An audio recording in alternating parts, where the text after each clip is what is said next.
제 시간에 제가 말씀 이렇게 드리게 되는데, 지난 5월 달하고 5월 달 한 달, 거의 한 달 이스라엘하고 터키 그 성지순례를 다녀왔다고 다른 분들이 알게 돼서, 그러면 그 가까운 얘기 좀 이렇게 했으면 좋겠다 이렇게 해서 하게 됐습니다. 사실은 이건 자랑거리도 아니고, 또 아직도 성지순례 한 번도 못 다녀오신 분도 계시고, 또 한편으로는 또 성지순례를 직접 이렇게 주관해서 몇 번도 이렇게 다녀오신 분들이 또 계시고, 사진 자료들 이렇게 보면은 다른 책들 같은 데도 다 있기 때문에 좀 말씀드리기가 조금 그런데, 한 5년 전쯤인가 CTI에서 성지순례를 이제 간다고 그래서, 사실은 그때 비행기 표까지 이제 거의 예약된 상태인데, 그때 무슨 전쟁 그 상황이 일어나서 그게 이제 취소가 되었습니다. 그래서 계속 못 가고 있다가 언제나 한번 가야겠다 이렇게 했는데, 작년 올 1월 달인가요? 1월 달에 어떤 형제님이 주관을 해서 그 터키 집중 그 탐험 그 코스가 있더라고요. 그래서 벼르고 벼르던 이제 성지순례를 가게 되겠구나 이렇게 해서 저희 아내한테 가자 이렇게 하니까 좀 신동하더라고요. 근데 아니 이스라엘을 먼저 가야지 터키를 먼저 가면 되겠냐 이렇게 해서, 그래갖고 이제 좀 생각하다가 그러면은 본인이 여행 모든 계획을 다 세울 테니까 우리 그 교회 올해 자리 이렇게 비우는 것도 그래서 이스라엘하고 터키 또 로마 그레데 섬 이런 것들을 다 한꺼번에 갔다 오는 게 비용도 절약될 거 아닌가, 그렇게 해서 한 5개월 정도 이렇게 준비가 돼서 이제 아내하고 둘이서만 이제 가게 그렇게 계획을 세웠습니다. 근데 사실 한 번도 안 갔다 왔기 때문에 다녀오신 분들 얘기하니까 고개를 이렇게 저으면서 그거 쉽지 않을 텐데 이제 그러시더라고요. 아무튼 비행기표라든가 숙박시설, 그 다음에 카렌트 하는 것, 그 다음에 배편 구입하는 것, 기차편 이런 것들은 요즘은 인터넷으로 이제 다 하고 계획할 수 있기 때문에, 그리고 실제로 거기에 가서 어떻게 차 렌트를 해서 가게 될 것인가, 그걸 이제 요즘에는 그 핸드폰에 이제 구글 맵이라는 국제적으로 이렇게 통용되는 지도 내비게이션이죠. 이제 그걸 핸드폰에 이제 미리 깔아서, 근데 테스트를 다 해봤죠. 이제 이렇게 좀 시내 같은 데는 이제 좀 찾아갈 수 있을 것 같으니까, 좀 외진데를 갔다가 이 내비게이션이 이제 어디서부터 어디까지 가는 걸 딱 했을 때 대체적으로 이제 잘 할 수 있을 것 같아요. 그래서 아무튼 필요한 그 자료들을 이제 다 준비해서 5월 9일 날, 지난 5월 9일 날 출발을 했습니다. 그리고 이스라엘에 일주일, 그 다음에 요르단 이틀, 그다음에 터키 이틀, 사모섬 하루, 반모섬 하루, 그리스 이틀, 그레데 3일, 로마 3일 이렇게 해서 총 26일 동안을 이제 가려고 출발을 했습니다. 근데 비행기 안에서 한참 이제 부풀어서 가다가 숨이 멈출 뻔했어요. 왜 그런가 하니까 가장 중요한 이 국제 운전 면허증을 집에다가 두고 온 거예요. 그래서 제가 하도 이제 건망증이 심하니까 저희 아내가 그거 당신이 틀림없이 잘 못 챙기니까 내가 챙기겠다 그렇게 해서 서랍에다가 꼭 넣어놓고 출발할 때 안 갖고 온 거예요. 그래서 이 자유여행 하는데 국제운전 면허증이 없으면 이거 심각한 거죠. 그래서 그러면 직접 현지에 가서 대중교통으로 여행을 한다고 생각하니까 이거는 적지 않은 돈을 들여서 이제 계획했는데 이거 어떻게 될 건가. 아무튼 돌아갈 수는 없고, 그래서 도착을 해서 밤새도록 잠도 못 자고 이제 그 다음 날부터 차를 렌트를 해야 되는데 미리 이제 예약을 하고 통과까지 다 지불했거든요. 그래서 그 렌트를 안 해줘도 이제 그만인 거든. 그 카렌트 회사에서.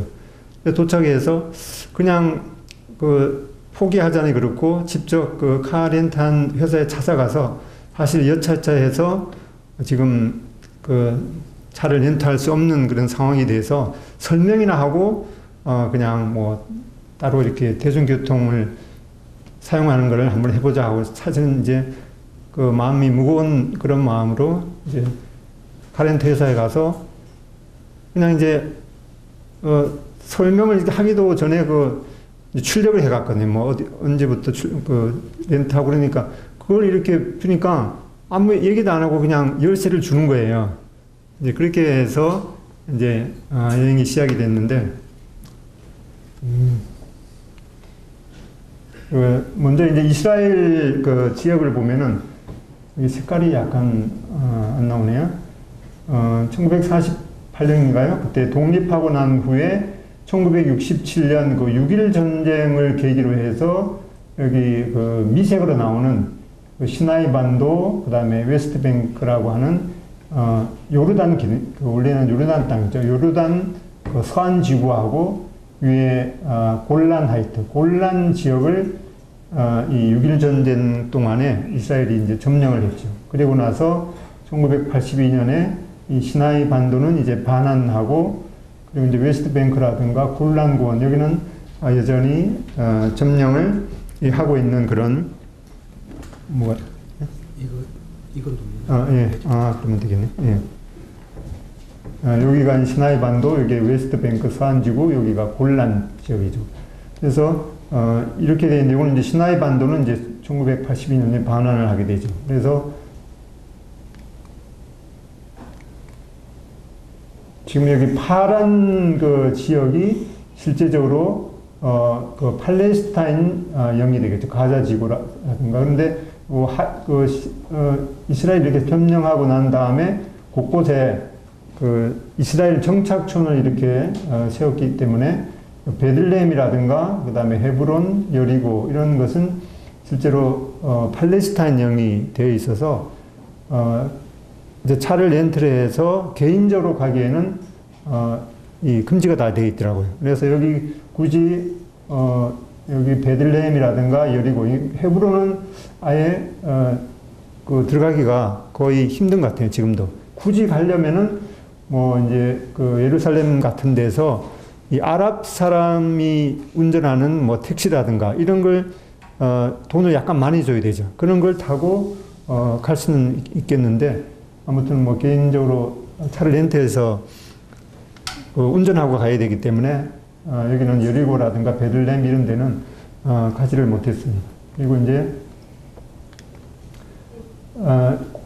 이스라엘에 내리면 이제 그 텔아비브 요파 그 공항에 도착하게 되는데 그 텔아비브하고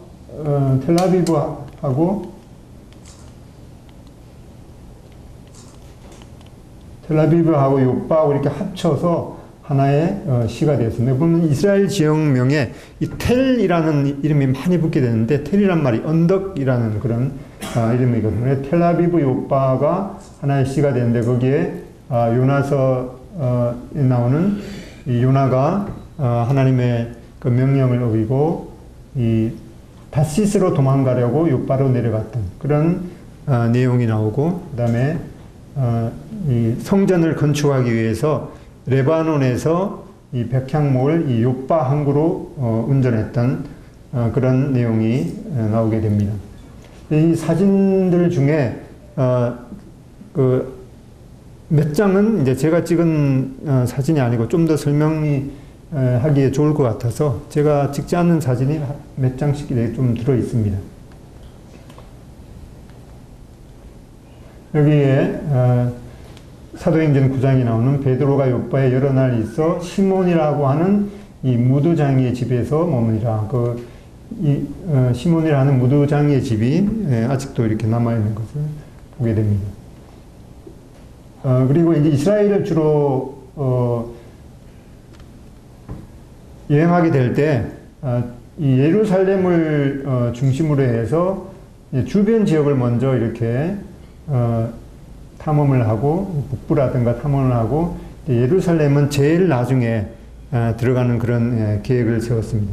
성경에 보면은 이스라엘 지역을 설명할 때 단에서 부엘세바까지 이런 그 명칭이 나오는데 여기 제일 북단 단에서부터 여기 남단에 있는 부엘세바 여기까지가 이스라엘 전체를 얘기하는 그런 그 말씀인데 이 밑지역에는 거의 사막, 이 네게브 사막 지역이기 때문에 실제적으로 이제 단에서 부엘세바까지가 약 한 250km 정도 이렇게 된다고 합니다.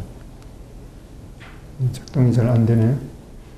텔 부엘세바에 가면은 이제 이 이삭의 우물이라고 하는 이삭의 중심 그 거주지였던 여기에 우물이 있는데 이게 상당히 이제 깊더라고요. 근데 깊은데 사람들이 이제 이렇게 보면 이제 깊기 때문에 깊이가 얼마나 되는가 하고 이제 돌을 자꾸 집어넣거든요.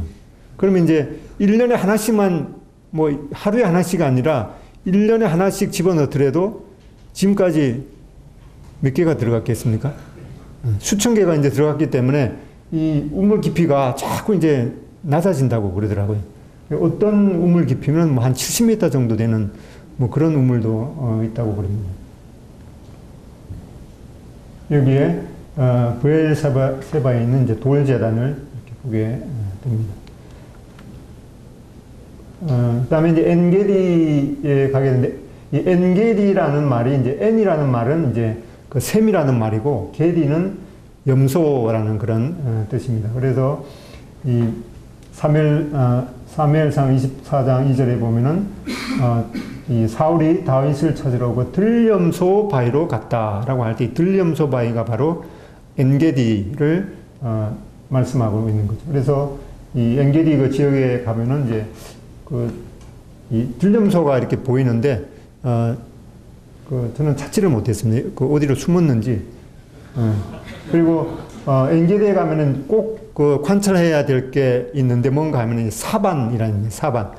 사반이 잠언 30장에 보면은 작고도 지혜로운 동물 넷이 있다고 그러는데 그 중에 이 하나죠. 사반인데 이 사반이 참 그 발바닥에 빨판이 있어갖고 이 거의 90도가 되는 절벽도 그냥 이렇게 빨판처럼 이렇게 막 갈 수 있다 그러는데 이 엔게디에 가면은 꼭 이 사반을 찾아서 카메라에 담아 오시면 좋겠습니다.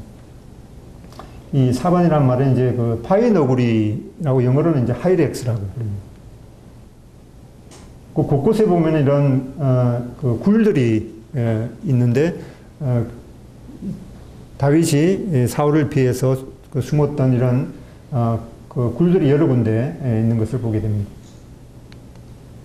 그다음에 이스라엘 최후 항전지라고 하는 이 마사다인데 해발 한 400m 정도 되는 그런 지역에 이렇게 둘레가 1300m 정도 됩니다. 그러니까 AD 70년 예루살렘이 멸망한 후에도 이 열심당원들이 요 마사다 요 위에다가 이제 요새를 건축하고 약 3년 정도 버티게 되는 거죠. 그래서 이 로마에서 굳이 그냥 내버려둬도 뭐 자기들한테는 별 지장이 없을 텐데 굳이 이스라엘을 완전히 그냥 멸망시키려고 이제 그 국리를 하다가 이렇게 인공 경사로를 이렇게 흙을 이렇게 쌓아서 인공 경사로를 만들고 그다음에 여기다가 이제 이스라엘 포로를 앞세워서 여기 올라가게 했습니다. 그러니까 여기 열심당원들 약 1000명에서 한 몇 명 모자라는 그런 이스라엘 열심당원들이 같은 동족을 죽일 수는 없으니까 여기 위에서 서로 이제 자결했던 그런 장소이기도 합니다. 그래서 여기를 케이블카를 갈 수가 있는데 걸어서 이렇게 한번 올라가 봤습니다. 여기 경사로가 이렇게 아직도 이렇게 남아 있습니다. 여기는 이제 사해가 이렇게 내려다 보입니다. 이 사해는 해발 마이너스 418m가 되죠. 그러니까 엄청 이렇게 낮은 그런 지역인데 사해에 가면은 꼭 그 물에 뜨는가 안 뜨는가 한번 담가 보는 것이 그 필수 코스인데 지나가다가 그냥 이제 들어갈 수 있는 데가 있더라고요. 그래서 그냥 그 들어갔는데 들어가자마자 나올 수밖에 없었습니다. 왜 그런가 하니까 이 소금 이 결정이 날카로워 갖고 뭐 이렇게 양발이라든가 이런 걸 좀 신고 들어가야 되는데 그런 정보가 없어서 들어갔다가 그 손발이라 이렇게 비어서 또 소금 끼니까 너무 따가워 갖고 잠깐만 들어갔다가 나오게 되는데 다음에 여기 가신 분은 이거 꼭 좀 이렇게 주의해서 하셔야 될 것 같더라고요.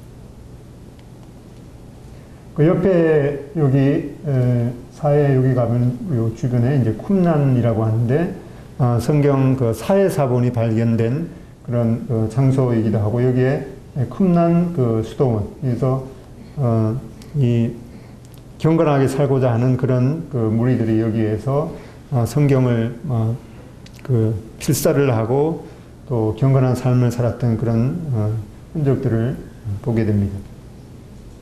여기에 특별히 침례 요한이 바로 이 에세네파인데 바로 이 에세네파도 쿰란 공동체의 그 부류인 것을 보게 됩니다. 여기 가갖고 혹시나 이렇게 쿰란 동물 가갖고 그 사본 그 쪽지라도 있는가 이렇게 살펴봤는데 못 찾고 그냥 왔습니다.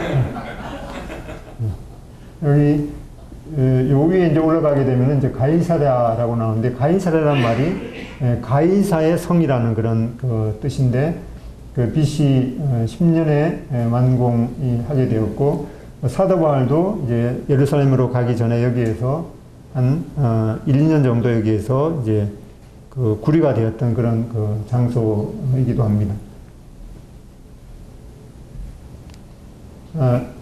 여기에 특별히 이제 갈멜산 수도원에서 가이사랴까지 그 물을 공급하기 위해서 이렇게 그 수교라 그러죠, 수교.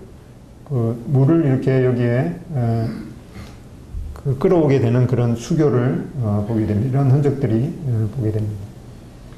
다음에 여기 갈멜산 여기가 갈멜산에서 여기서 갈멜산을 가게 되는데 여기 바알 선지자 450명과 대결한 그 엘리야가 대결했던 그런 장소에 세워진 이런 그 기념 동상을 보게 됩니다. 그 밑에 내려가면은 엘리야가 바알 선지자를 잡아서 죽였던 그런 기손 시내를 보게 됩니다. 여기 그 주변에 보면은 무깃도 이렇게 보이면서 여기에 갈멜산이 이렇게 보이게 됩니다. 여기가 그렇게 크지 않는 것처럼 이렇게 보이는데 멀리서 찍은 그 사진이 이렇게 보게 되는데 여기 열왕기상 10장 26절에 솔로몬이 병거와 마병을 모으며 병거가 1,400개요 마병이 12,000명이라 병거성에 두고 예루살렘 왕에게도 두었으며 할 때 이 병거성이 바로 무깃도를 걷고 있는 것을 보게 됩니다. 여기 이렇게 여기에 이런 그 조형물들을 이렇게 보게 되고 여기에도 이 수로 터널이 있어서 이 물도 여기에 그 무깃도 그 성 안으로 들어오게 했던 그런 것들을 보게 됩니다. 특별히 여기가 무깃도 언덕이죠. 무깃도 언덕을 바라보는 여기가 바로 이스라엘 그 평야인데 이 아마겟돈이라는 말이 있듯이 바로 이 무깃도, 그러니까 무깃도의 언덕이라는 그런 그 뜻이죠. 아마겟돈이 바로 여기가 아주 그 넓은 그런 곡창지대이기 때문에 이 곡창지대를 이제 탈취하려고 역사적으로 많은 전쟁이 있었고 요한계시록에 나오는 이 아마겟돈 전쟁, 이 세계 제3차 대전의 격정지가 될 것으로 여겨지는 장소이기도 합니다. 여기가 이제 이스라엘 평야 골짜기고 요 윗부분이 이제 하롯 셈인데, 기드온이 용사 300명을 선발했던 그런 이 하롯 셈을 보게 되는데, 아직도 여기에 물이 이렇게 많은 것을 보게 됩니다. 여기에서 폼 한번 잡아봤습니다. 그 다음에 이제 위쪽으로 가서, 텔단인데, 이 단의 현대 명칭이 바로 이제 언덕이라는 말이죠. 텔도. 텔단인데, 바로 여기에서, 홀몬산에서 내린 녹은 그런 물이, 녹아내려서, 이 갈릴리와 요단강을 거쳐 사이로 내려 이런 요단강의 이 발원지기도 합니다.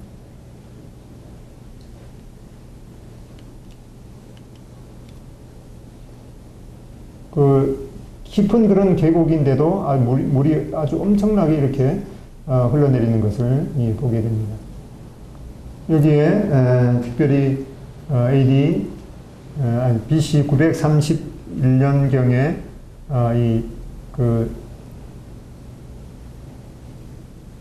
남북으로 분열이 됐죠. 그때 바로 이 여로보암이 이 단에다가 단을 세웠던 그런 이 흔적들을 보게 됩니다. 여로보암 제단터.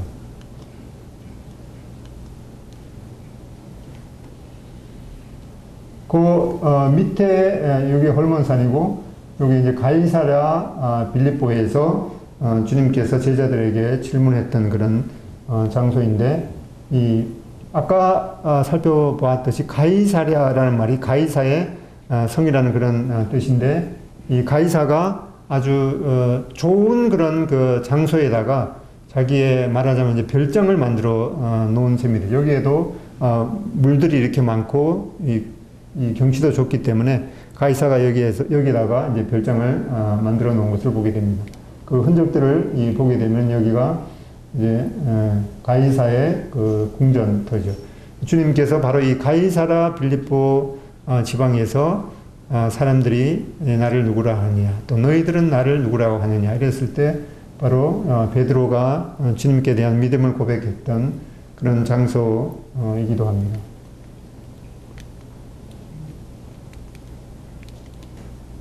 거기 위에서 바로 이게 이제 골란 고원인데 아주 꼭대기 부분이 아주 평평하기 때문에 거기에 어떤 곡물도 이렇게 많이 나기도 하고, 특별히 이제 목축업도 여기에 아주 있는 그런 것들을 보게 되는데, 여기가 이제 골란곤 이 전체를 요 주변을 갖다가 이 바산 골란이라고 하는데, 여기를 이제 쭉 운전해서 내려오다가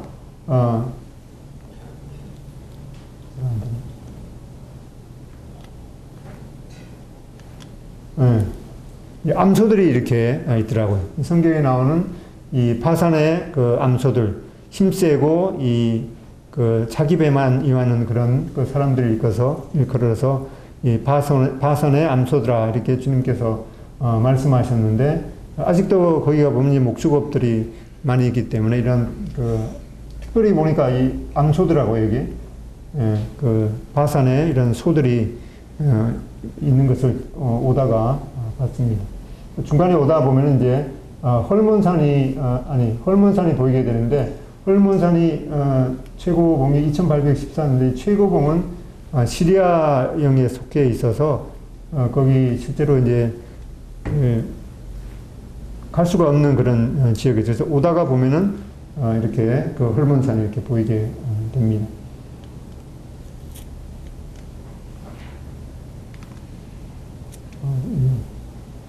그다음에 밑으로 내려오다가 갈릴리, 가나, 나사렛 지역을 보게 되는데,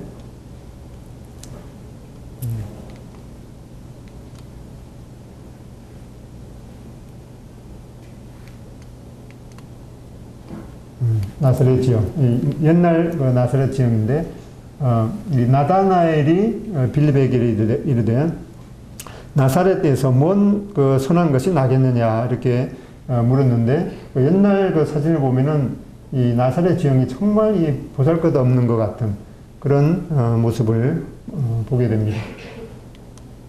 현재 나사렛은 이렇게 보게 되는데 그 마리아가 살았던 그런 그 집터 위에 그 수태 고지 교회가 이렇게 있고 여기가 요셉의 그 작업터라고 알려져 있습니다. 그리고 가브리엘 천사가 나타났던 그 지역에 이 기념교회 보면은 이 가브리엘 천사가 마리아에게 나타났던 그런 그 그림을 보게 됩니다.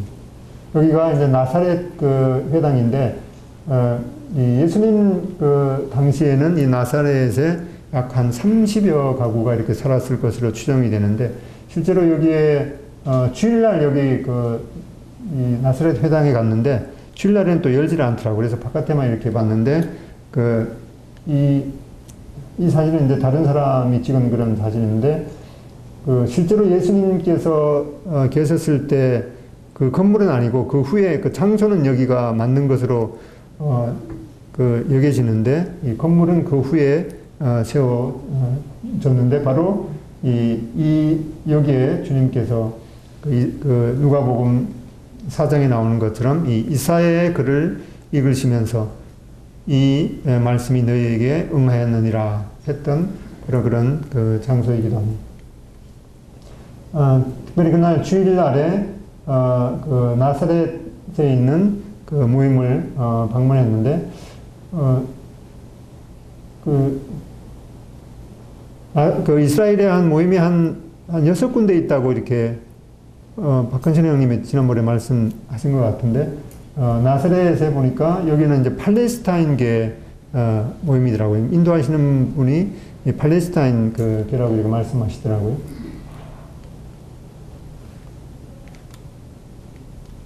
네, 여기 주일 예배에 참석했는데 하도 외국에서 많이 이렇게 왔기 때문에 저희들이 가도 그냥 별로 이렇게 반기거나 이제 그런 게 없는 것 같더라고요. 왜 그런가 하니까 매주마다 거의 외국에서 오시더라고요. 저희들 갔을 때도 독일에서도 오셨고 네덜란드 또 어디 프랑스 한 5개국에서 왔기 때문에 그 중에 하나 이렇게 갔기 때문에 제대로 이렇게 소개도 별로 안 하시더라고요. 그래서 이제 그런 면에서 좀 약간은 이제 서운했는데 그 상황들을 보니까 그렇더라고요.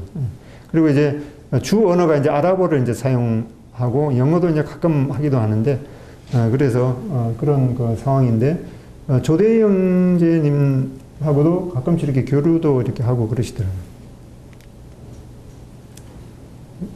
작동이 잘 안 돼갖고 가나 혼인잔치 그 기념교회인데 실제적으로 주님께서 이 물을 포도주로 만든 그 장소가 어디인가 그것은 한 3군데 정도 이렇게 여기다 이렇게 여기시더라고요. 그 중에서 가장 그래도 유력한 장소가 키르벳 가나라고 하는데 거기를 찾아갔는데 찾아가다가 이제 결국은 못 찾았습니다. 왜 못 찾은가 하니까 실제적으로 그곳은 이렇게 그냥 방치되어 있어서 이 내비도 잘 이렇게 인도하지도 않고 이제 그런 지역인데 거기 지하에 가보면은 예수님께서 그 당시에 돌 항아리 6개 중에 이것이 하나다라고 이렇게 주장하기도 하는데 친밀성이 있는 건지는 아마 없는 것 같습니다. 여기에 나사렛에 보면은 주님께서 이제 나사렛에서 이 말씀을 전파하실 때 거기에서 사람들이 예수님을 잡아서 이 낭떠러지에서 이제 밀쳐서 죽이려고 했던 그런 장소로 여겨지는 이 나사렛 절벽산을 이렇게 보게 되고 거기에서 보면 이제 다볼산이 이렇게 보이게 됩니다. 그다음에 가버나움 회당터에 가면은 실제로 이 가버나움 회당터는 예수님께서 주로 이 공생의 기간 동안에 산에 가셨던 그런 지역이기 때문에 바로 이 회당 안에서 주님께서 말씀을 또 가르치셨던 그런 장소로 여겨집니다. 그 옆부분에 가면은 베드로의 집터가 있고 그 집터 위에 기념 그 교회가 이렇게 건축되어 있습니다. 실제적으로 가버나움에서 주님께서 많은 기적을 베푸셨는데도 그 주님께 대한 그런 그 믿음을 나타내지 못했기 때문에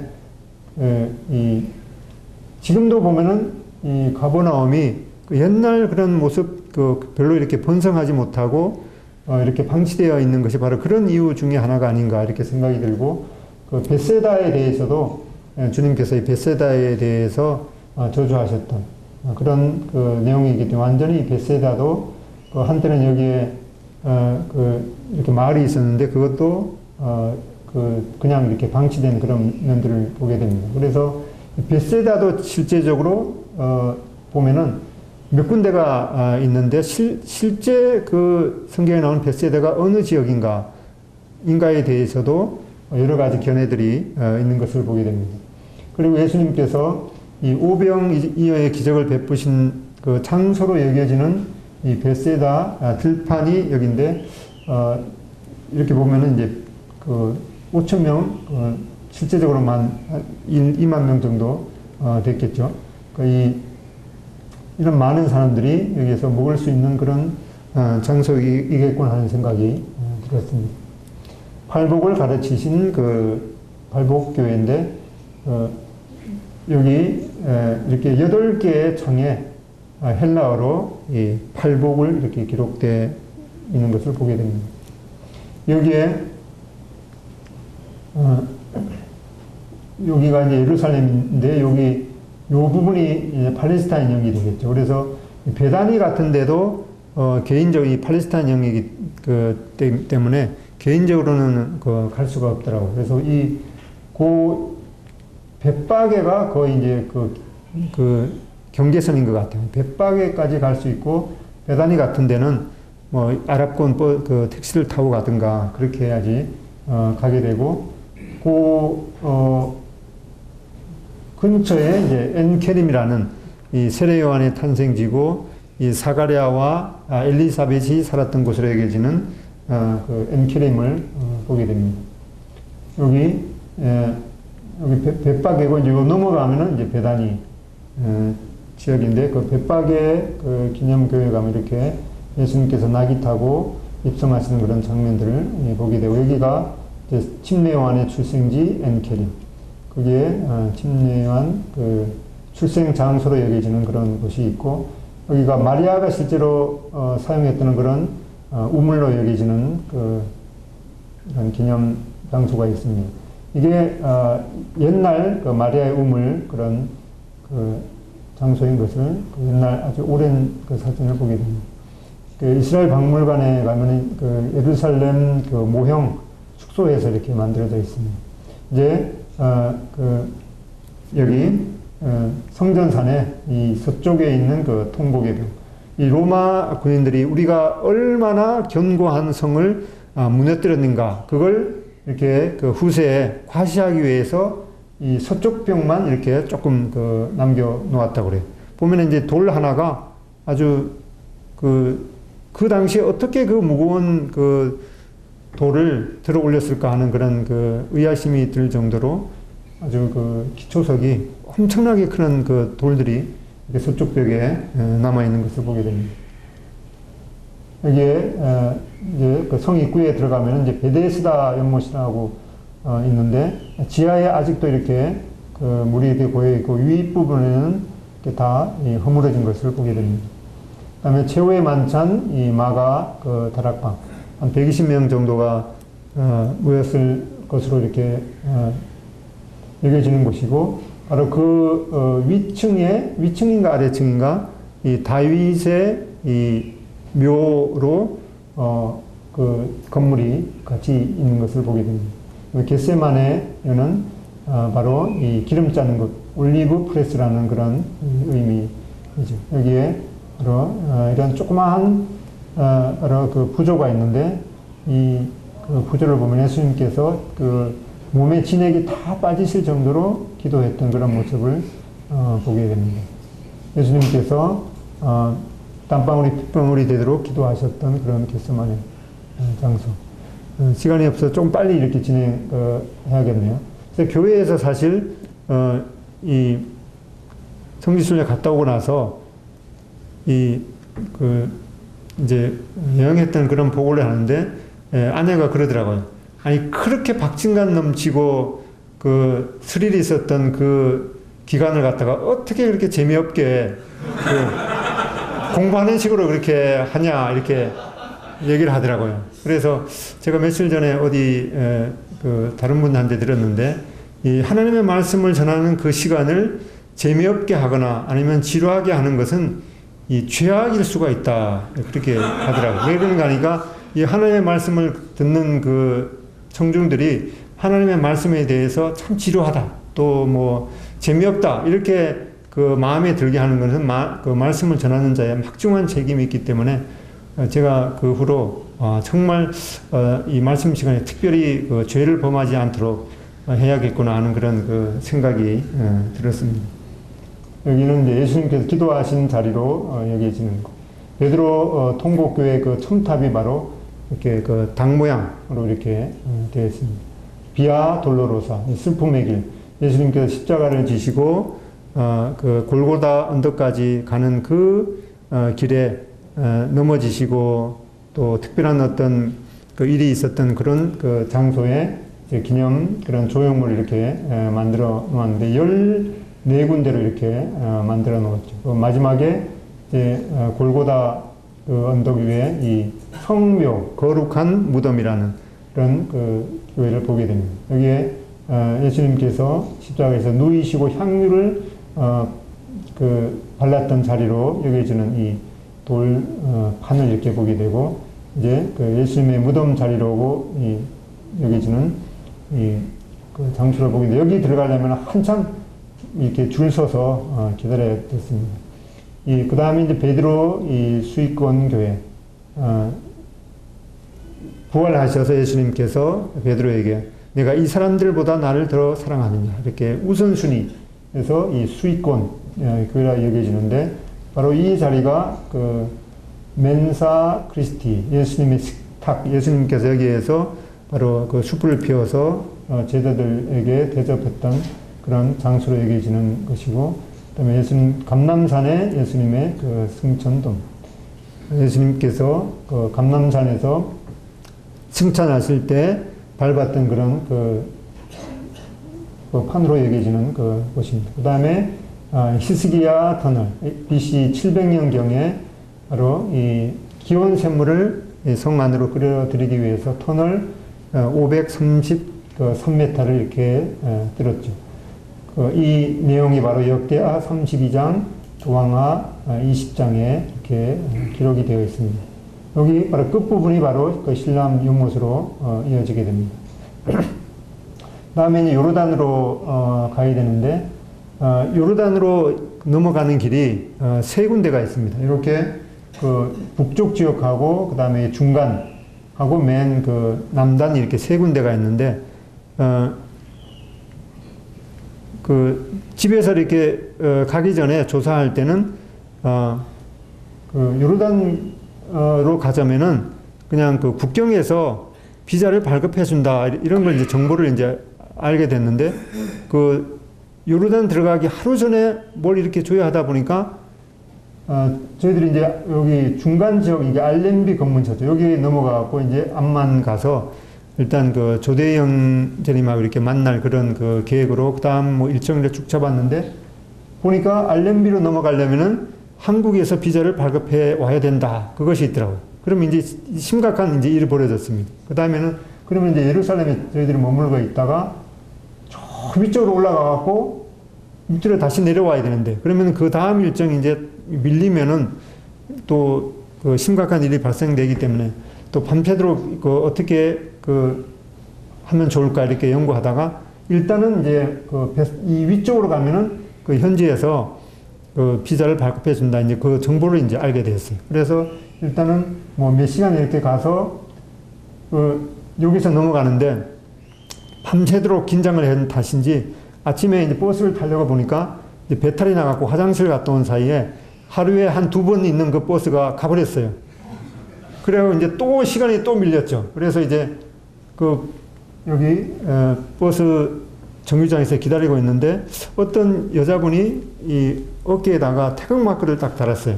그러니까 이제 만나가지고 본능적으로 아, 한국에서 왔냐 그러니까 그래서 이 기다리는 시간에 이제 얘기를 하게 됐는데 이 여자분이 그 인천 지역에 있는 어느 그 목사님의 딸이더라고요. 그래서 한 5개월 정도 이렇게 성지를 여행하고 있다. 그런데 자기는 이 하나님에 대해서는 완전히 인정할 수 있겠는데 이 예수님에 대해서는 자기는 여러 가지 의문이 있다. 이제 그런 얘기를 하면서 그 기다리고 있는 동안에 한 1시간 반 정도 있는 동안에 이제 그 구체적으로 이제 복음 교제를 이렇게 하게 됐는데 물론 이제 그 후에 뭐 그 연락처 같은 건 주고받지는 않았지만은 그 부모가 이 딸에 대해서 아주 그 상당히 많이 이렇게 기도하고 있다는 그런 그 생각을 하게 됐는데 이러한 그 우리 그 저의 그런 연약함을 통해서도 이 준비가 좀 허술했지만 이런 것들을 주님께서 사용하셔서 위쪽으로 돌아가게 한 게 아닌가 하는 그런 그 생각도 들었습니다. 아무튼 이렇게 그 위쪽으로 이제 넘어가서 이 요르단에 한 이틀 반 정도 이렇게 머무는 동안에 여기에는 그 느보산하고 이때 페트라 지역하고 이제 조대 형제님 만나는 그런 그 계획을 세웠는데 여기 암만 이렇게 지역에서 쭉 내려가는 그 길이 바로 이 성경 민수기 21장에 나오는 이 왕의 그 대로 이제 그게 가다가 보면 여기에 그 느보산 있고 그다음에 여기 이제 페트라 그다음에 여기가 이제 그 에돔 그 광야 와디럼이 있습니다.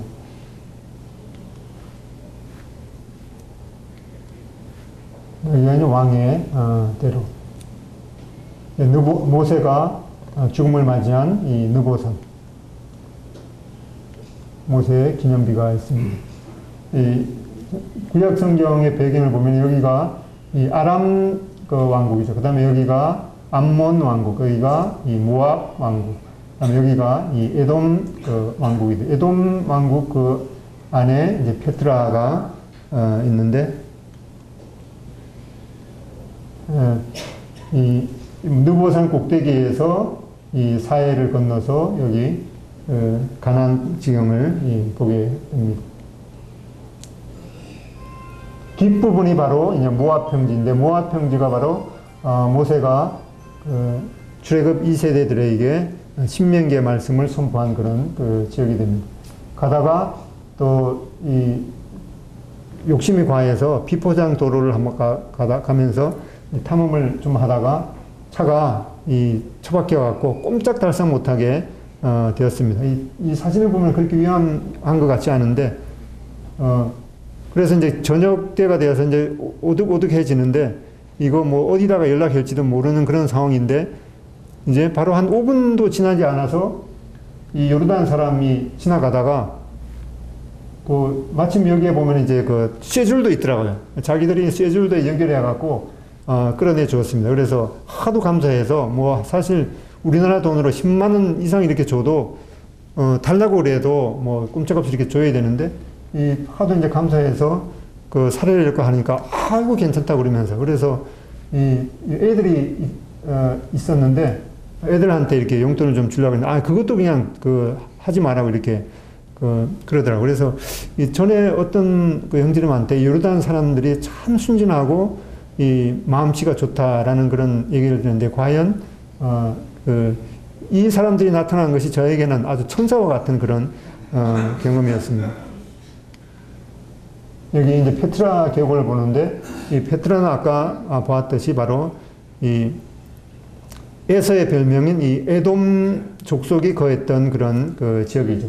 그래서 이 오바댜에 보면은 주님께서 이 형제국 이스라엘을 배반하고 적국의 편에 섰던 이 에돔 족속에 대해서 그런 교만에 대해서 너희가 바위 틈에 거할지로 내가 끌어내겠다라고 하는 그런 하나님의 경고를 보게 됩니다.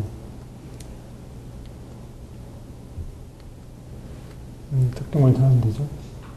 여기에 특별히 기요한 계시록에 보면은 7년 환난 기간 동안에 이스라엘이 이 광야로 피해서 이 3년 반 동안 이 보호하심을 받게 되는 그런 지역으로 여겨지는 것이고, 마태복음 24장에도 이 그때 유대에 있는 자들은 산으로 도망할지어다. 이 바로 그 주님께서 말씀하셨던 이 산이 바로 페트라 지역으로 여겨지는 것이죠. 여기 그 요르단 그 페트라 가다 보니까 이 꼬마가 있는데 나이가 보니까 한 10살도 안 된 것 같더라고요. 그런데 얘가 지금 우리나라로 생각하면 학교 가야 될 그런 상황인데 여기 와서 있는 거예요. 보니까 그냥 뭐 그 중동 지방에서 유일하게 기름이 나지 않는 나라가 이 요르단이라고 하는데, 그래서 상당히 가난하다고 그래서. 그래 이 애는 보니까 그냥 태어나서 여기 장사하다가 혹시라도 돈 좀 생기면은 낙타 한 마리 사갖고 여기 관광객들 실어다 이렇게 뭐 관광시키고 이제 그런 것으로 해서 자기 수입을 삼는. 그래서 우리나라 학생들 생각해 보니까 그냥 뭐 학원 여러 군데로 뺑뺑 도는 거나, 또 얘가 그냥 자기의 어떤 그 삶을 위해서 여기 와서 있는 거나, 어느 것이 더 나은지 좀 생각해 보게 되었습니다. 여기, 그 다음에 붉은 사막 에돔 광야에서, 그 1박을 하면서 이 광야 그 체험을 하게 되는 그런 지역인데, 5월 달에 갔을 때도 여기에 그 모기가 있어갖고 거의 그냥 그 밤을 새다시피 했습니다. 이 광야를 이렇게 보게 되면은 그냥 그 모래하고 모래바람, 그리고 간혹 가다가 그런 그 사막 가운데서 또 피는 그런 그 식물을 보게 되는데, 아무것도 없는 듯 하지만은 모든 것이 예비되어 있는 이 하나님의 사람의 훈련장이 바로 이 광야.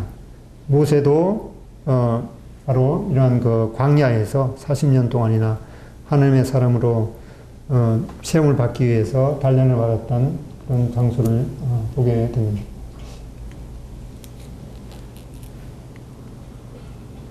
그 다음에 이제 그 조대영님 댁을 방문하게 됐는데, 이게 지렁이가 기어가는지 무슨 글씨인지 모릅니다. 그래서 그 조대영님 만나갖고 제가 이제 식사를 하면서 이제 기도 이렇게 하면서 이 언어 중에서 가장 배우기 어렵다고 하는 이 아랍어를 배우는데 얼마나 고생이 많으십니까? 이러니까 그 조대영님 마음이 엄청 이렇게 위로가 되는가 봐요. 그래서 이 언어가, 이 아랍어가 왜 어려운가 하니까 여기 보면은 이 철자 하나가 마지막에 오는 것하고 중간에 오는 것하고 처음에 오는 것하고 그 다음에 단독으로 쓰일 때가 이 철자가 다 틀리는 거예요. 그리고 문어체하고 구어체가 또 완전히 틀리다고 그래요. 그래서 조대영님이 올해 60 넘으셨죠. 예, 그래서 60 넘으셨는데 가장 배우기 어렵다고 하는 이 아랍어를 공부하는데, 여기 이 조대영님이 2월 달인가 가셨죠. 몇 달 있는 동안에 요즘 유행하는 말처럼 내가 이러려고 여기 왔나. 예. 그렇게 아주 고민하는 때가. 그래서 빨리 그래도 배우려고 그 아랍어 학원을 2군데나 다니는데 요즘에는 너무 지쳐서 한 군데만 이렇게 다니신다고 그러더라고요. 그래서 특별히 언어 습득을 위해서 정말 기도해 달라고 이렇게 그 기도 제목을 말씀하셨습니다. 그리고 난 다음에 이제 요르단에서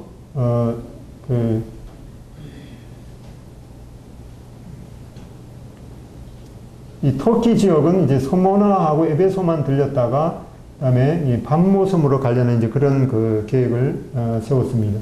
여기 보면 이제 사도 바울이 3차 전도 여행 그 귀환 시에 이 아소에서 들리고 그다음에 미둘레는 이제 레스포스 섬의 그 도시인데, 여기 미둘레에 들리고 그다음에 기오 섬에 들리고 그다음에 이 사모 섬에 들리고 그다음에 밀레도 여기에 들렸다가 그다음에 이 고스 섬에 갔다가 그다음에 로도 섬에 갔다가 바다라는 이쪽에 섬이 있는데, 여기에 이렇게 사도 바울이 오면서 하룻밤씩 이렇게 머물렀던 그런 그 장소인데, 여기 서모나하고 에베소에서 이제 하루를 잡고 가게 되었습니다.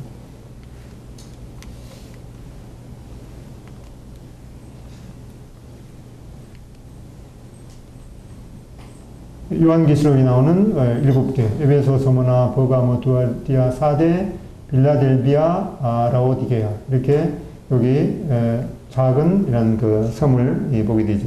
그리고 앞에 그 지역을 보게 되면은 이 파란 지역이 다 이제 그리스형이죠. 그래서 바로 이 터키의 바로 앞에 있는 이런 섬들도 다 이 그리스령이 되죠. 그래서 이 터키에서 섬 하나를 가더라도 이 국경을 넘는 거기 때문에 비행기 탈 때 뭐 두세 시간 앞에 이렇게 나와야 되듯이 미리 나와야 되고 또 국경채도 이렇게 있었습니다. 그런데 이 여기 터키에 있는 이 쿠사다시라는 그 항구에서 여기 반모섬으로 가자면은 먼저 사모섬으로 가는 배가 하루에 한 번 9시에 있습니다. 그러면은 최소한 8시 전에는 가야 되죠. 그리고 이 사모섬에서 또 반모섬으로 가는 것이 하루에 한 번. 그러면은 뭐 멀지도 않은 건데 이 쿠사다리에서 이제 반모섬으로 가는 거는 3일 가는 데만 3일이 걸린 거죠. 중간에서 하룻밤 이제 자야 되기 때문에. 그래서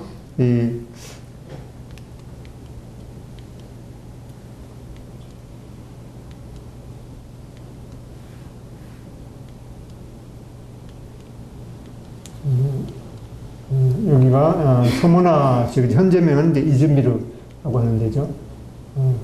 여기가 서머나 옛 시장 아고라를 보게 되는데, 이 서머나는 유명한 것이 바로 이 폴리캅, 그 사도 요한의 제자였던 폴리캅 교부의 그 아주 간증이 중요한데, 여기에 가면은 이제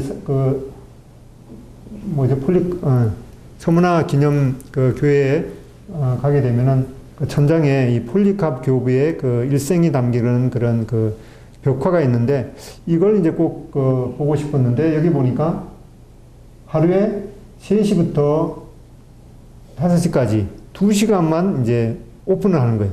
그리고 아침에 가보니까 오후까지 기다려야 되기 때문에 뭐 다른 데 이렇게 보다가 들어갔는데 여기 이렇게 천장에 이렇게 그 폴리캅 교부의 그 일생을 담은 그런 그 성화가 이렇게 있는데 여기 바로 폴리캅 교부가 그 화형을 당하게 되는 그런 것이 있습니다.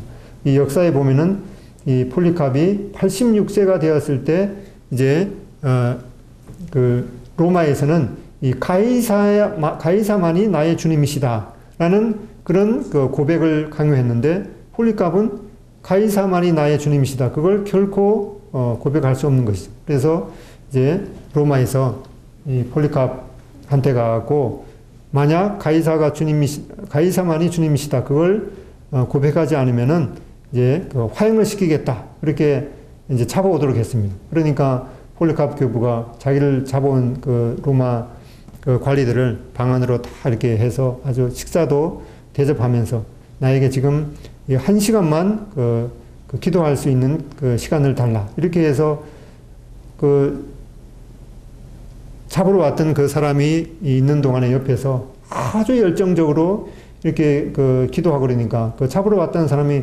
우리가 왜 저 사람을 갖다가 뭐 겉으로 보기에 너무나 훌륭한 저 사람을 잡아가야 된단 말인가. 이렇게 회의를 느끼면서 그래도 자꾸 이게 그 회유를 했지만은 이 폴리캅 교부가 내가 86년 동안이나 주님을 섬겨왔는데 한 번도 나를 섭섭하게 한 일이 없었다. 이렇게 고백하면서 결국에는 이제 그 화형을 당하게 될 때 나는 째째하게 이제 화형을 시키면 이제 하도 고통스러워 갖고 막 몸부림치죠. 나는 째째하게 그 화형을 당할 때 그 나를 기둥에다가 묶지도 말라. 화형을 당하는 동안에 난 꼼짝 않고 그냥 타 죽겠다. 그래서 그 사람 이 폴리캅 교회의 말대로 묶지도 않고 장작 위에 올려놓고 이제 화형을 시켰습니다. 그런데 구전에 따르면은 바로 이렇게 그 돛담배 돛이 이렇게 그 폴리캅 교부를 이제 보호하면서 이 장작이 다 타들어갔는데도 여전히 폴리캅 교부는 그 목숨이 붙어 있었기 때문에 그 후에 창으로 찔러서 죽였다고 하는 그런 구전이 전해지고 있습니다. 실제적으로 폴리카프 교부가 화형당한 곳으로 여겨지는 바로 파거스 언덕이라고 하는 현지명 이제 카디페 칼레라 하는데 여기에서 화형을 당했던 것으로 여겨집니다. 다음에 이 에베소 지역에 이 아야슬럭 요새라고 있는데 이 아야슬럭 요새는 사도 요한이 반모섬에서 그 유배 생활을 끝나고 이 도미티안 황제가 이제 그 죽고 나서 풀려 나왔을 때 바로 여기에 이 에베소에 있는 이 언덕에 머물게 됐는데 그 후로부터 바로 이 언덕을 갖다가 거룩한 신학자의 마을이라고 하는 하기오스 시올로저스 이렇게 불려졌다고 그래요. 근데 이 하기오스 시올로저스의 터키식 명칭이 바로 아야 솔로존데 그거에서 유래된 것이 바로 이 아야술룩 요새라고 지금 이 명칭이 이렇게 되어 있습니다. 바로 그 앞에 이 사도 요한의 무덤이 있고 바로 여기에다가 사도 요한 무덤 그 교회가 세워지게 되는데 바로 이곳에서 요한 1, 2, 3서를 기록한 것으로 전해지고 있습니다. 여기에 가면 이렇게 사도 요한의 무덤으로 여겨지는 이런 편말이 사도 요한의 무덤. 그 다음에 여기에 사도 요한이 침례를 베풀었던 그런 장소도 이렇게 있고, 그 다음에 원래는 에베소 지역을 하루 이렇게 보려고 했는데 반모섬으로 가자면은 아침 8시에 가야 되기 때문에 여기 에베소 문은 9시 반에 열거든요. 그래서 지나가다가 그 울타리 바깥에서 입구에만 있는 조그마한 그런 온양 경기장을 보고 다음 기회로 미루고 그냥 이제 그 사모섬으로 가게 되었습니다. 이렇게 사모섬으로 쿠사다시에서 사모섬 여기에서 버스를 타고 반대편으로 가서 그 다음에 또 그 다음 날 하루 한 번 있는 배 타고 이제 산모섬으로 가게 됩니다. 그래서 사모섬에서 하룻밤을 지내게 되었는데 이 사도 바울도 3차 전도여행 그 귀착길에 바로 사모섬에서 하룻밤 머물른 그런 기록으로 사도행전이 나오게 되는데 여기에도 여기 보면은 그 초기 기독교 그 교회로 여겨지는 이런 그 유적을 보게 되었습니다. 특별히 이 사모섬은 우리 학생들이 배우는 이 피타고라스의 이 고향이기도 합니다. 중학교 2학년 때 피타고라스 정리를 배우는데 직각삼각형에 있어서 여기의 넓이하고 여기 넓이의 합이 여기 빗변의 넓이와 합과 같다. 이걸 갖다가 이 원리가 뭐 아주 너무나 그런 중요한 그 원리인데 이 피타고라스가 보면 이제 BC 580년경의 사람인데 이 구전에 따르면 피타고라스가 그 모래 해변에서 삼각형을 이렇게 그리면서 그 뭐 증명했다고 이렇게 하는 아주 유명한 그런 장소이기도 했습니다. 그 다음에 요한계시록의 계시를 받은 이 반모섬으로 가게 됩니다. 언제 끝날지 모르겠네요. 여기 모래 반모섬에서 하루 지내면서 그 해변이라든가 또 산 꼭대기 한번 이렇게 올라갔습니다. 이 사도 요한이 주의 날에 뒤에서 나팔 소리 같은 큰 음성을 들으면서 주님께서 보여주시는 계시를 받았다고 하는 여기가 그 요새고 여기가 계시 동굴입니다.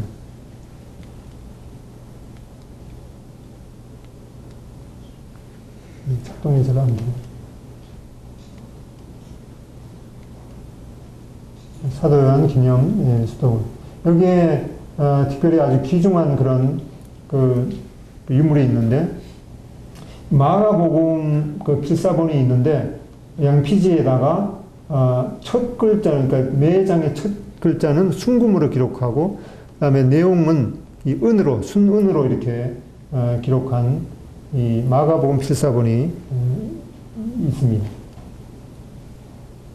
요 밑에 사도 요한 계시던 곳, 여기 실제로 안에 들어가면은 사진을 찍지 말라고 그러더라고요. 그래서 이거는 다른 사람이 찍은 것인데, 여기가 그 설명에 의하면은 사도 요한이 여기다가 손을 이렇게 넣고 그 동굴에서 간절하게 기도했던 그런 장소로 여겨진다고 합니다. 또 밑에 보면은 이 사도 요한이 침례를 베푼 거예요. 이게 바닷가에 있는데, 이 사도 요한은 어디를 가나 이렇게 아까 그 아야슬록 요새에서도 보듯이 어디를 가든지 이렇게 침례를 베풀었던, 그리고 그것도 그 아야슬록 요새에 있는 것처럼 이 구덩이를 이렇게 파서 그 침수 세례를 베풀었던 그런 것을 보게 됩니다. 여기가 이제 옆에 기념교회고, 그리고 이제 그 반모섬에서 다시 사모섬으로 와서 그 아테네로 가서 그 그레데 섬, 그다음에 로마로 가는 그런, 이제 그 그리스 아테네, 여기 보면은 그 여기가 이제 아레오바고 언덕이고, 여기가 이제 아크로폴리스, 높은 언덕이죠. 그래서 그 사람들이 이렇게 높은 언덕만 있으면 거기다가 신전들을 만들어 놓고 우상을 섬기는 그런 것을 보게 됩니다. 여기가 바로 아레오바고 언덕인데, 사도 바울이 이 아레오바고 언덕에서 그 전도했던, 여기가 바로 이 사도행전 17장에 있는 내용을 그 헬라어로 이렇게 기록해 있는 것을 보게 됩니다. 그 밑부분을 보면은 이 디오누시오 그 기념교회가 있는데, 사도행전 11장에 보면은 사도 바울이 아데네에 와서 이 복음을 전할 때 바로 거기에 이 아레오바고 관리였던 이 디오누시오, 영어로 하면 디오니소스, 그러니까 이 디오누시오가 사도 바울의 전도를 받고 믿음을 갖게 되었던 그런 내용이 나오는데, 바로 이 디오니소스를 필두로 해서 이 많은 사람이 복음을 믿었던 그런 내용이 전해지고 있습니다. 그래서 밑에 보면은 디오니소스 기념 교회가 있고, 그 뒷부분이 바로 이 아테네 시가지인 걸 보게 됩니다. 또한 이 사도행전 17장에 이 사도 바울이 장터에서 날마다 만나는 사람들에게 복음을 전했다라고 설명이 나오는데, 바로 이런 이 아고라 그 시장터를 보게 됩니다. 그 다음에 여기에서 이제 파트라라고 나오는데, 이 파트라는 바로 사도 안드레의 사역지라고 알려져 있습니다. 여기 그 기념교회 안에 들어가면 이제 X 십자가가 있는데, 안드레는 이 사도 베드로는 거꾸로 십자가형을 당했는데, 이 안드레는 이 X형 이 틀에 박혀서 순교당한 것으로 전해진다고 합니다. 그다음에 다시 여기 돌아와서 이제 고린도, 여기가 바로 그 사도행전 18장에 보면은 사도 바울이 이 전도하다가 바로 이 갈리오 총독 앞에서 재판을 받은 자리로 여겨지는 그런 그 베마를 보게 됩니다. 여기는 바로 레가이온 항구로 가는 이 당시의 길인데, 바로 사도 바울이 이 길을 걸어서 이 배 타고 전도했던 그런 그 흔적을 이렇게 보게 됩니다. 이 고린도 박물관에 가보면 이렇게 그 당시에 쓰였던 이 거울을 보게 되는데, 고린도전서 13장에 있는 것처럼 우리가 지금은 거울로 보는 것이 희미하다라는 그런 말씀을 생각하게 됐습니다. 여기에 고린도 보면은 로마서 16장에 보면은 이 고린도 성의 재무장관이었던 이 에라스도가 이 자기의 사비를 들여서 이 길을 건축했다라는 그런 이 돌비를 보게 됩니다. 이렇게 이 고린도 바닷가에 여기에 요 바닷가에 이렇게 바닥에 이렇게 그 에라스도 기념 석비를 보게 됩니다. 그다음에 겐그레아 사도 바울이 그 소원을 하면서 머리를 깎았던 그 옛 항구 겐그리아를 보게 됩니다. 고린도 운하는 이제 네로 황제 때 그 실제적으로 착공해서 한 것인데 높이가 높은 곳이 80m이고 그 암벽을 이 폭을 25m가 되는 폭으로 잘라서 그 당시에 로마 네로 황제 때 이것을 착공을 했으니까 거의 뭐 어떤 면에서 미친 짓이죠. 그 당시 지금이야 뭐 포크레인이 있어서 그런다 그러지만 어떻게 이 암벽을 잘라서 이렇게 운해를 만들까 이렇게 해서 로마 황제 때 착공을 했는데 뭐 이게 순조롭게 진행될 리가 없었겠죠. 그래서 실제적으로 완공된 거는 19세기 그 말에 준공이 되었다고 합니다. 다음에 디도의 사역지 이 그레데. 이 그레데를 보면은 이제 성경에 나오는 그 명칭이 살모네하고 그다음에 이 미항. 이 미항에서 꽤 오래 머물렀죠. 근데 사도 바울. 근데 이 라세아라는 그 지명도 나오는데 이 라세아에는 머무른 것이 아니라 미항을 설명하면서 라세아 성에서 가깝더라 이렇게 하고 그 다음에 이 사람들이 베닉스에 가서 그 겨울을 지내자 이렇게 했다고 실제로 이제 여기서 지내진 않았죠.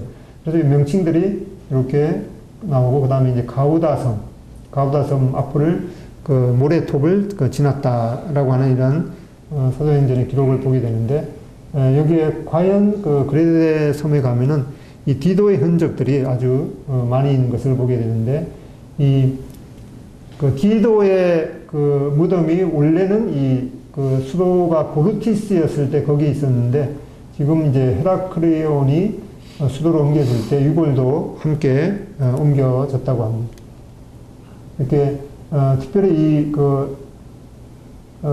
헤라클리온에서 반대쪽에 있는 미항으로 가려면은 이 이라라는 그 산을 넘어야 되는데 이 산 높이가 2,456m입니다. 근데 여기 보면은 이렇게 꼬불꼬불 이렇게 올라가는데 이 거의 저녁에 올라갔거든요. 근데 나중에 알고 봤더니만 현재 있는 사람들도 이 밤에는 절대로 이걸 운행 안 한다고 그러더라고요. 그런데 저는 이제 무식한 사람이 담대하다고 비가 오고 깜깜한 길을 갔다가 넘어갔습니다. 여기 보면 난간도 없어요. 그냥 여기서 나갔다 가면 그냥 완전히 그 절벽인데 나중에 보니까 아주 상당히 위험한 그런 곳인데 나중에 혹시 미항 그 자유여행을 가시는 분들은 상당히 아주 조심하셔야 될 그런 그 코스이기도 합니다. 여기가 원래 고르티스 디도에 그 무덤이 있었던 디도 고르티스를 보게 됩니다. 그다음에 여기 그 미항 그 현지 명칭이 칼로이 리메네스인데 그 헬라 뜻도 아름다운 항구라고 그래요. 여기 특별히 여기 그 미항 거기 언덕에 가면은 여기에 실제로 사도 바울이 이 미항에 머물면서 그 기도처로 삼았던 그 동굴을 보게 됩니다. 여기는 사도 바울이 이 풍랑을 만나서 그레데 남쪽 그 해안을 배 타고 지나갔던. 그다음에 로마는 이 대표적인 그런 건물이 바로 이렇게 그 콜로세움. 여기에 그 원래 그 당시에는 이렇게 나무로 그 바닥을 만들고 지하에는 뭐 맹수를 이렇게 그 사육을 했는데 맹수뿐만 아니라 이 노예들도 같이 여기에 가두어서 그 맹수와 이 노예하고 뭐 싸움을 붙여서 그 싸움에서 이기는 노예는 노예에서 해방시켜 주겠다. 이런 말도 안 되는 그런 그 짓을 했던 것을 보게 되고 특별히 여기에서 많은 그리스도인들이 희생이 되었던 것을 보게 됩니다. 이렇게 맹수의 밥이 되게 했던 여기 이런 그 로마가 엄청난 그런 잘못을 한 그런 역사들을 오히려 부끄럽게 여겨야 되는데 우리는 여기 가기 위해서 지금도 돈을 주고 여기에 들어가야 된다고 생각하니까 좀 기분이 좋지 않았습니다. 여기에 그 주변에 이제 디도의 그 아치를 보게 되는데 거기에 특별히 옆에 이렇게 그 디도 장군이 로마를 이스라엘을 함락시키고 성전 기물들을 가져가는 그런 그 벽화를 이렇게 보게 됩니다. 여기는 로마 정치의 중심지였던 포로 로마. 여기가 베너의 그런 그 영화의 배경 장소였던 것을 보게 되는데 곳곳에 그 당시에 그 길인 이 아비오 사도행전에 보면은 아비오 거리를 그런 그 명칭이 나오죠. 이렇게 검은 그 현무암으로 이렇게 건설했던 그런 아비오 가드를 보게 되는데 여기에 바로 사도 바울이 2차로 갇혔던 이 마메리튼 지하 감옥을 보게 됩니다. 여기가 이제 마메리튼 감옥이고 여기가 포로 로마노 그런 바로 이 로마 정치의 그 중심지였던 그 옆에 그 감옥에 있었는데 여기에 사도 바울이 이 마지막으로 갇혔던 것을 보게 되는데 이렇게 지하 그 감옥을 보게 됩니다. 여기에서 사도 바울이 오히려 그 디모데에게 충성된 종이 되고 용맹한 군사가 되고 운동선수처럼 훈련하고 농부처럼 부지런하고 또 말씀에 신실한 일꾼이 되고 또 귀하고 깨끗한 그릇으로 예비되고 또 종과 같이 온유하라라는 그런 이 마지막 그 유언을 남기면서 이제 그 현실은 너무나 어둡다. 말세에 고통하는 때가 이르고 여기 그 감옥에 있다가 마메리튼 감옥에 있다가 이제 이 세분수 교회라고 지금 있는 여기에서 실제적으로 이제 참수형을 당했습니다. 참수형을 당하고 실제로 이 무덤은 또 여기에 있는데 이렇게 각 지역마다 이 기념 그런 그 교회를 이렇게 세워 놓았습니다. 여기는 이제 그 세분수 교회, 이 바로 사도 바울이 그 당시에 착고에 발이 채인 채로 여기에 걸어가서 이제 참수형을 당했던 그런 것인데, 예. 이렇게 사도 바울이 착고에 채인 채로 바로 이 그 돌판도 그 당시에 그 길이라고 그래요. 이렇게 착고에 발이 채인 채로 끌려가서 결국에는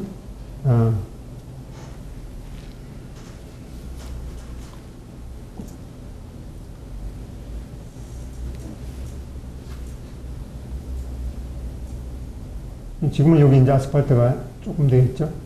이렇게 해서 끌려가서 결국에는 이제 참수형을 당한 곳으로 알려져 있습니다.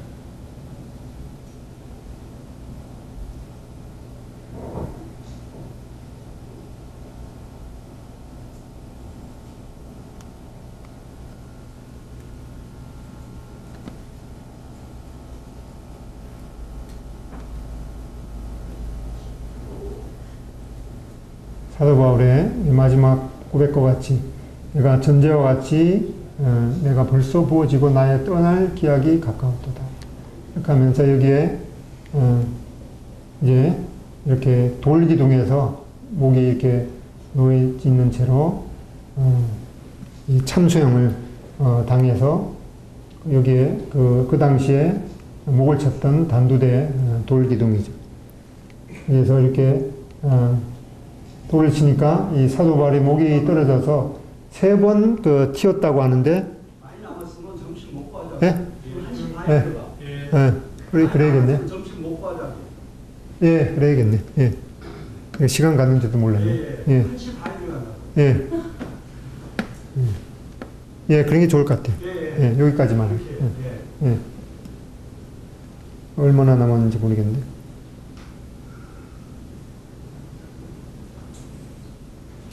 이렇게 해서 그 사도 바울의 그 무덤 교회에서 이렇게 그 석비가 발견됐는데 바로 사도 바울 순교자라고 하는 그런 석비를 보게 됩니다. 여기가 이제 카타콤 이 위에는 이렇게 그 아주 아름다운 그 모습이지만 지하에는 이렇게 약 한 20km 정도 이렇게 박해를 피해서 그 생활했던 이런 초대 교회 성도들의 그런 그 생활 터전을 이렇게 보게 됩니다. 다음에 순식간에 사라진 이 환락의 도시 폼페이 유적을 보게 되는데 AD 79년에 이 베수비우스 화산이 폭발해서 완전히 매몰돼서 그 뜨거운 화산재에 완전히 묻혀 있어서 한 1500년 정도 이 세상에 알려지지 않았는데 그 후에 이제 그 발견이 되었죠.